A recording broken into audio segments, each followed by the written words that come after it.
Hello hi guys, అందరూ ఎలా ఉన్నారు ఫ్రెండ్స్? మీకోసం మళ్ళీ ఒక వీడియో తీసుకొచ్చాను. చూడండి, ఇది బేరకాయ చెట్టు. నైట్ అయితే చూడండి ఎంత బాగున్నాయి, ఎల్లో ఫ్లవర్స్ ఎంత బాగా చిన్న చిన్న వేయకొని పూరా వ్యూ చాలా బాగుంటుంది. ఇలా మొత్తం పేలిపోతాయండి నైట్ అయితే. చూడండి ఎంత బాగుందో.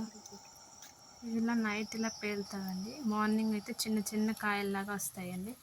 అలా అలా కొంచెం మీడియం సైజులో అవుతాయి ఇలాగా. దాని తర్వాత ఇలా పెద్దగా అవుతాయండి. ఒక 2-3 డేస్లోన పెద్దగా అవుతాయి. చూడండి పెద్దగా అయ్యేవి ఎలా ఉన్నాయో చూడండి, ఇంత పెద్దగా అయ్యేవో చూడండి. వావ్, చూడండి ఇంకా ఉన్నాయి. నేను బీరకాయ పాల కర్రీ చేసుకుంటా అనుకున్నానండి. చాలా అంటే చాలా పేలినాయి. ఇవన్నీ కోసుకుంటూ ఇంకా కర్రీ చేసుకుందామని ఐడియా వచ్చింది. ఇప్పుడు అన్నీ కోస్తానండి. చూడండి ఒక్కొక్కటి కోస్తాను. చాలా అంటే చాలా వచ్చినాయండి. ఒక హాఫ్ కేజీ కంటే ఎక్కువే వచ్చి ఉంటాయండి. 800 గ్రామ్స్ ఇలాగా. చూడండి ఎన్ని వచ్చాయో.